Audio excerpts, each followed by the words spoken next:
Thandel movie ఎలా అనిపించింది అన్న? చాలా బాగుందన్న. సో మెయిన్ గా మనం చెప్పుకోవాల్సింది డిఎస్ బ్యాక్గ్రౌండ్ స్కోర్ గురించి. ఇది నెక్స్ట్ లెవెల్ ఇచ్చాడు బ్యాక్గ్రౌండ్ స్కోర్. ఒకప్పుడు డిఎస్ పైన అయితే గుర్తు చేశాడు. సో బ్యాక్గ్రౌండ్ స్కోర్ వారికి నెక్స్ట్ చెప్పుకోవాల్సింది హీరో హీరోయిన్ యాక్టింగ్ గురించి. వాళ్ళిద్దరు పోటీ పడి యాక్ట్ చేశారు. సో వారి వరకు 100% లాంగ్వేజ్ చేశారు. కాకపోతే ఒక లాగ్ ఏంటంటే అక్కడక్కడ కొంచెం లాగ్ అనిపించింది.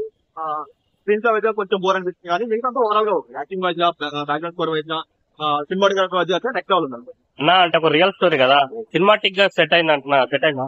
నేను శ్రీకాకుళం నుంచి కాబట్టి నాకు పక్కగా వాళ్ళ స్టోరీ తెలుసు. కాకపోతే ఏంటంటే వాళ్ళు ఒక 4 పాయింట్ వరకు తీసుకున్నారు కానీ సెకండ్ హాఫ్ మొత్తం కంప్లీట్ గా చేంజ్ చేశారు. దాని వరకు కొంచెం ఛాన్స్ అవుతుంది. ఇంకా చేంజ్ చేశారు అంటే సినిమా లిబర్టీ ఎక్కువ ఇస్తున్నారు అంటారా? సినిమా లిబర్టీ చాలా వరకు చేంజ్ చాలా. ఓకే అన్న, మరి మన లవ్ స్టోరీ అంతా హిట్ అవుతా వీళ్ళ పేరు? చాలా బాగుంది. ఇద్దరు పేరు చాలా బాగుంది. చాలా ముఖ్యంగా చూస్తారు. అండ్ కనెక్ట్ అవ్వచ్చు. ఎక్కడ కూడా అసలు వాళ్ళ ఏం లేవు కాబట్టి ఫ్యామిలీస్ కూడా బాగా కనెక్ట్ అవుతారు.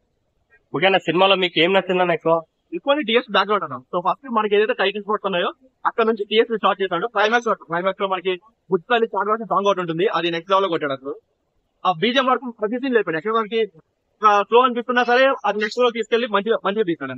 నా ప్రొడక్షన్ వాల్యూస్ ఎలా అనిపించాయి? చాలా బాగుంది. ప్రొడక్షన్ వాల్యూస్ వరకు చాలా బాగుంది అనిపించింది. కానీ కాకపోతే వాళ్ళు చెప్పిన ఏదైతే 90-100 crores అని చెప్పారో అది ఎక్కడ మనకి స్క్రీన్ మీద కనిపించింది. ఓకే అన్న, ఫ్యామిలీతో వెళ్ళొచ్చు సినిమాకి? డెఫినెట్ గా వెళ్ళచ్చు. ఎందుకంటే ఎక్కడంత వల్గారిటీ లేదు, ఎక్కడంత డబుల్ మీనింగ్ డైలాగ్స్ లేవు, ఎక్కడ లిప్ లో కామెంట్ లేవు. ఫ్యామిలీతో కూర్చొని మంచిగా వస్తుంది.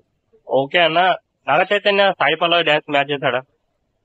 ఆ ట్రిబుల్ సాంగ్ లో ఇద్దరు పోటీ పడి డాన్స్ చేశారు. కాకపోతే కొంచెం సాయి పల్లవి డాన్స్ కాబట్టి నాకు చేతను డామినేట్ అయితే చేస్తుంది. యాక్టింగ్ వైజ్ గా నాకు చేతను ఎంతో కొంత సాయి పల్లవి డామినేట్ చేస్తుంది. యాక్టింగ్ వైజ్ రిపీటెడ్ గా వెళ్ళొచ్చు అన్న సినిమాకి? అంత రిపీట్ వచ్చేంత కంటెంట్ ఏం లేదండి. ఓన్లీ ఆ బ్యాక్గ్రౌండ్ స్కోర్ కోసం వెళ్ళొచ్చేమో కానీ అంత కంటెంట్ ఇస్తుంది.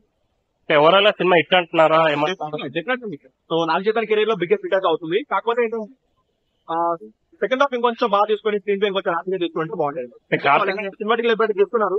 సో ఇంకొంచెం బాగా తీసుకొని ఇంకొంచెం చేస్తుంటే బాగుంటుంది. కార్తికేయ 2 తీసిన వాళ్ళ చందు ఉండేట్టున్నాడు, ఆ స్థాయి ఇటు తీసాడు. ఆ లెవెల్ ఇచ్చారే కాదు. ఏంటంటే అది మనకి 12 లెవెల్ ఇచ్చాను కాబట్టి అంత లెవెల్ అవ్వకపోవచ్చు. మెట్రో లవ్ స్టోరీ కాబట్టి ఇది తెలుగు స్టేట్స్ వరకు బాగా ఆడుతుంది. ఎందుకంటే మన కాంపిటీషన్ కూడా ఏం లేదు, వచ్చి చాలా లేదు కాబట్టి బాగా ఆడింది. సో నాకు చెప్తున్నా ఇది పాన్ ఇండియా వైజ్ రిలీజ్ చేస్తున్నారు. ఆ లెవెల్ సినిమా అంటారా?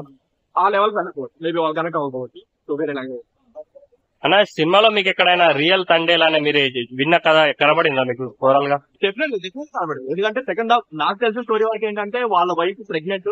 సో తనకి ఏదైనా సింపతితో ఎవరైనా హెల్ప్ చేస్తారేమో అని చెప్పి ప్రతి ఒక మీటింగ్ వెళ్ళేది. అంటే ఏదైనా ఒక పొలిటికల్ మీటింగ్ వస్తే నాకు వెళ్ళేది, ఢిల్లీ వెళ్ళేది. ఇలా సీన్స్ కూడా ఉన్నాయి. మేము ఏమనుకుంటాం ముందు తెలిసిన స్టోరీ కాబట్టి నాకు చేతను సాయిపల్లి ఈ క్యారెక్టర్ లో కొట్టేస్తాను అనుకున్నాం కానీ అది కొంచెం డిసప్పాయింట్ అయింది. ఓవరాల్ రేటింగ్ ఎంత ఇస్తాను? 5 out of 3 వరకు వచ్చాను. 3 వచ్చా?